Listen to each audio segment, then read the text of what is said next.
আজকে এই প্রশাসনিক বৈঠক, সেখানে আপনার উপস্থিতি বিশেষভাবে তাৎপর্যপূর্ণ। হয়তো বা হতে পারে। আমি কর্মচারীদের প্রতিনিধি, সেই প্রতিনিধির জায়গা থেকে আমি সেখানে এসেছি। মূলত যে বিষয়টাকে আমাদের বলার সেটা হচ্ছে যে বিগত 3 বছর ধরে অসংখ্য কর্মচারীকে ডিটেলমেন্ট করে পাঠানো হয়েছে, যারা সৎভাবে কাজ করতে গেছেন। পঞ্চায়েতের ধরুন যারা অডিটের দায়িত্বে থাকেন, কোনো পঞ্চায়েতে দুর্নীতি ধরেছেন, তাকে ট্রান্সফার করে 700 কিলোমিটার দূরে পাঠিয়ে দেওয়া হয়েছে। সেই সব মানুষগুলোকে যেন রক্ষা করা হয় এবং তাদেরকে যেন নিজেদের জায়গাতে, পূর্ববর্তী জায়গাতে ফিরিয়ে দেওয়া হয়, সেই দাবি নিয়ে আমরা এসেছি।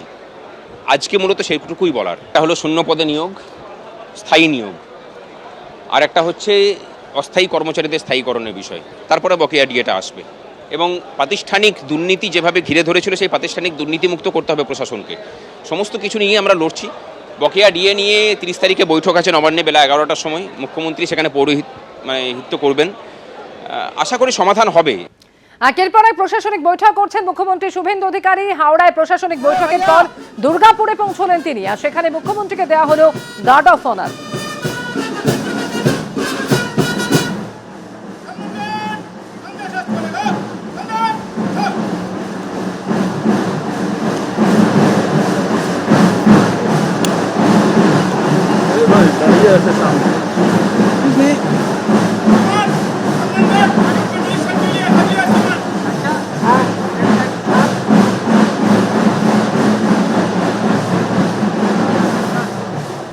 Side please, side. Side please. 30 তারিখ নবান্নে সকাল 11টায় মুখ্যমন্ত্রীর সঙ্গে বৈঠক। আশা করি সমাধান হবে, দাবি সংগ্রামী যৌথ মঞ্চের আহ্বায়ক ভাস্কর ঘোষের। পঞ্চায়েতে দুর্নীতি ধরা পড়তেই 700 কিলোমিটার দূরে ট্রান্সফার করা হয়েছিল সরকারি কর্মীকে। সরকারি কর্মীদের যেন রক্ষা করা হয়, ফেরানো হোক পূর্ববর্তী জায়গায়। শূন্য পদে স্থায়ী নিয়োগ, প্রাতিষ্ঠানিক দুর্নীতিমুক্ত করতে হবে প্রশাসনকে। আলিপুর কোর্টে আজকে জাভেদ খানের আত্মসমর্পণ। কাউন্টিং এর পরেই তিলজলায় অশান্তির মামলা, আর সেই মামলায় অভিযুক্ত তৃণমূল বিধায়ক, কসবা তৃণমূল বিধায়ক সহ একাধিকের বিরুদ্ধে এফআইআর দায়ের হয়, আর সেই মামলাতেই আজকে আত্মসমর্পণ করলেন জাভেদ খান। ঠিক কি খবর রয়েছে সরাসরি জানবো। ময়ূক ঠাকুর চক্রবর্তী রয়েছেন আমাদের সঙ্গে। ময়ূক,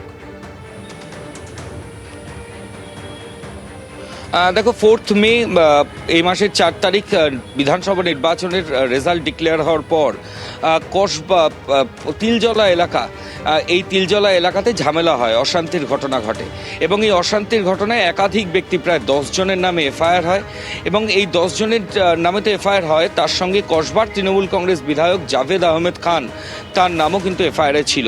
পুলিশ আধিকারিকদের কাছে অভিযোগ হয়, তার প্রেক্ষিতে কসবা তৃণমূল কংগ্রেস বিধায়ক জাভেদ খানের এগেনস্টে এফআইআর হয়। এই মামলায় বাকি 10 জন, তাদের ইতিমধ্যেই জামিন হয়ে গেছে, এমনটাই আমরা আদালত সূত্রে খবর পাচ্ছি। কিন্তু এই ঘটনায় যিনি অন্যতম অভিযুক্ত ছিলেন জাভেদ আহমেদ খান, তিনি এখনো পর্যন্ত আদালতে হাজিরা দেননি। আজকে দুপুরে 2:30 নাগাদ তাকে আলিপুর আদালতে দেখতে পাওয়া গেল।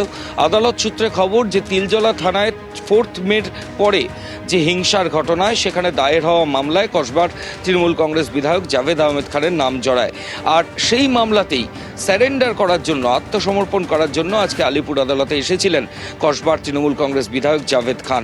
আমরা তাকে প্রশ্ন করেছিলাম যে কি এক্স্যাক্টলি অভিযোগ তার বিরুদ্ধে রয়েছে, কি কোন দিন এই অভিযোগ দায়ের হয়েছে, তিনি কি সেদিন ওখানে ছিলেন, এই অভিযোগ তার জাভেদ খান ছাড়া আর কার কার বিরুদ্ধে রয়েছে। তিনি প্রত্যেকটা প্রশ্ন শুনেছেন, উত্তরও বলেছেন। তার আইনজীবী তিনি গোটা বিষয়টা জানেন, তিনি গোটা বিষয় জানেন না, আইনজীবীর পরামর্শ মতনই তিনি আদালতে এসেছিলেন। কিন্তু পুলিশ সূত্রে যে খবর পাওয়া যাচ্ছে যে তিলজলা থানায় ভোট পরবর্তী হিংসার মামলা এবং সেই মামলাতেই জাভেদ খানের নামে এফআইআর হয়।